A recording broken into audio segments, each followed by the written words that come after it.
Hey y'all, it's Sarah, the wine-loving bookworm, back with another book and wine review for your Sunday night. I'm all by myself again tonight, so back to normal. My computer is kind of kicked the bucket, so we're going to be doing this on my cell phone for the time being, which means I still kind of look to the side a little bit, so sorry. And I'm also like exhausted tonight because I moved my mom all day with my husband and my son, so it is just hitting me right now. So let's try to get through this. Okay, let's start with the wine. We are still going through all of the bottles that we got for our housewarming party. So here's another one. This is Prophecy Pinot Noir from California. My friend Sue, who gives me a lot of suggestions on books, gave that to me for my housewarming. So shout out to you, Sue. Okay, so let's give it a shot. Pinot Noir is my favorite.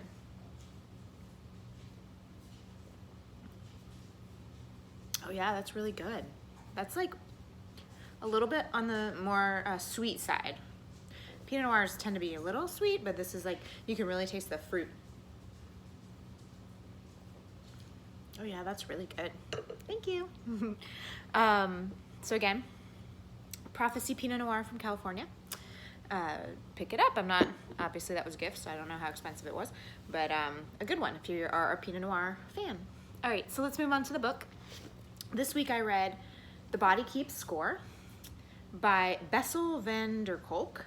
He is a doctor, and this is basically about how your brain and your body in some ways respond to trauma. And by trauma, I mean, you know, being molested, being raped, seeing someone die in front of you, going to war, things like that. So emotional, mental anguish, trauma, and how your brain can actually rewire itself after trauma, and then ways in which you can maybe get it wired back to the way you were before. So he's a doctor, and he just discusses all these different therapies, and he goes into talk therapy. He talks about medicine, how he was a big pusher of drugs for a long time, because I think that's just what you learn in medical school. But then he started realizing that all you're doing is treating the symptoms, and you're not treating the problem.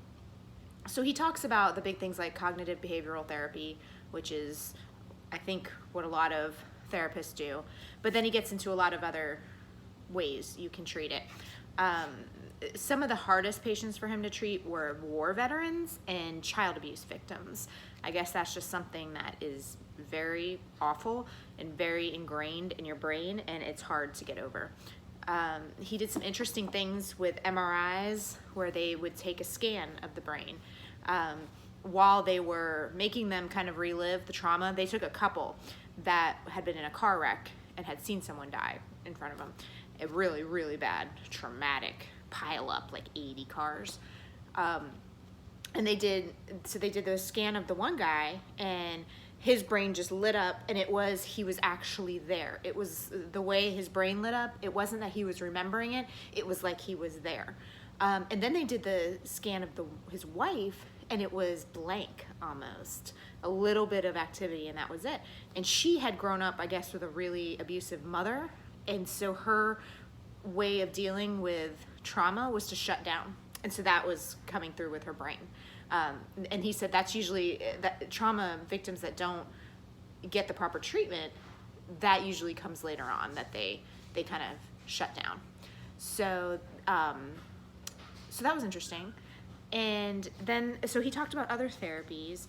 He talked about this thing where they have your eye move back and forth, like they hold their finger in front of you and they have your eye move back and forth while you're reliving the trauma, and that almost like takes the trauma, it like erases it from their mind. It was really weird. It mimics REM sleep, I suppose, that's what they said.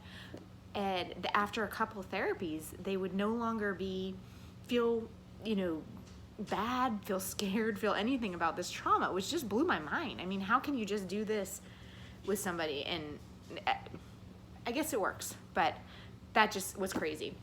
They also talked about using electricity, using electromagnetic waves, And there was another thing, it was different therapy where, you choose like a couch that represented your mom, or you'd choose something that represented your father, or choose something that represented your spouse. And then you could see how these people were being portrayed in your mind and how you saw them, and maybe you didn't think you saw them like that. For example, the doctor, when he did it, he picked these big, heavy pieces of furniture for his parents and then this little pillow for his wife. And it was like, that tells you a lot of who affects you in your life, and and then you have these big, ugly, massive pieces of furniture, like it's your parents just, lording over you. So it was interesting, the different ways that they could kind of bring out how you felt about maybe your childhood or about your parents, and you don't even know it. Some of the abuse, the stories, especially when you're talking about children, were horrific. So if this is triggering for people, don't read it. I mean, it was horrific. I think twice I gasped out loud. I mean, that was how bad it was.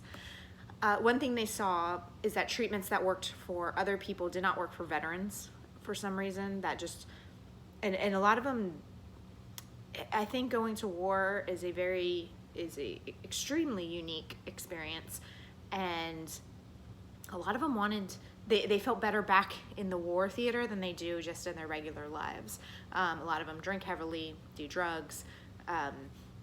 So some of the treatments that would actually work for other people, it was like a 90% effective for, adults that had experienced trauma, and 90% ineffective for the vets. So that was interesting. And they also, they don't like to talk. He would do a lot of group therapy with the vets, and they wouldn't want to talk about how they're feeling right now, how they're treating their wife or their family or whatever, but they would want to talk about war. You could get them on that and they would just go. So it's like they all felt better and safer in this place of horror a lot of times. So that's very strange. I would like to read more maybe about how veterans have dealt with PTSD and things like that. He also talked about and I can't even remember the name right now, but it's basically the diagnostic manual for mental health issues, and how he and his coworkers or his colleagues have been really pushing for them to include a PTSD that is specific, like a trauma-based PTSD. So, like a child molesting, that's different than other things. So they wanted like more specific diagnoses to the particular thing that happened to you, and they just couldn't get it, which didn't make a whole lot of sense to me, because when this diagnostic manual came out originally, they actually said, well, mental health is very difficult, it's complicated, we don't want this to be used as how everybody's going to diagnose everybody and how insurance is going to bill things, but that's exactly what has happened.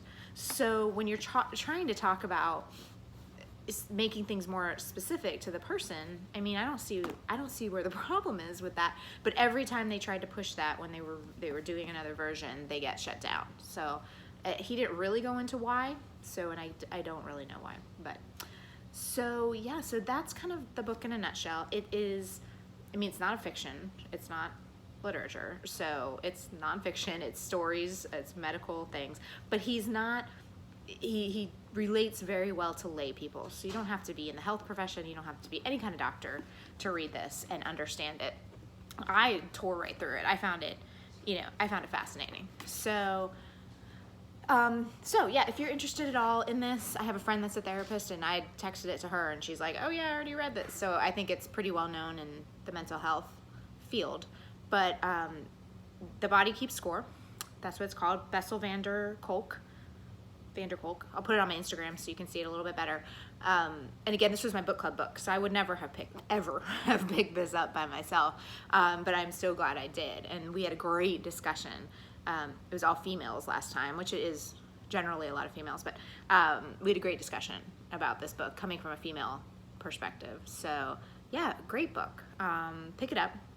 Yeah, and I'm sorry if I am just like out of it tonight. I'm so tired. But again, the Pinot Noir. Prophecy Pinot Noir. Thank you, Sue, for bringing that as a gift. It is delicious. Let's try it one more time. yeah, that's good. So maybe next week I'll have a guest again. I don't know, you guys seem to like my husband joining me last week, so maybe we'll do that again. Let me know what you think. I got a lot more views and a lot more comments and things from that. So, and please, if you are on YouTube, like and subscribe to my channel. All right, guys, that's all for me. I will see you next week. Oh, and what I'm going to read next week, I don't have it yet. It's coming tomorrow, but it's Where'd You Go, Bernadette, which is, I think it's a movie right now, and the book's supposed to be fabulous. I heard the movie's not so great, but we'll give the book a go and see how the movie compares. Maybe I'll go watch the movie too. So you guys have a great week, and I will see you next Sunday.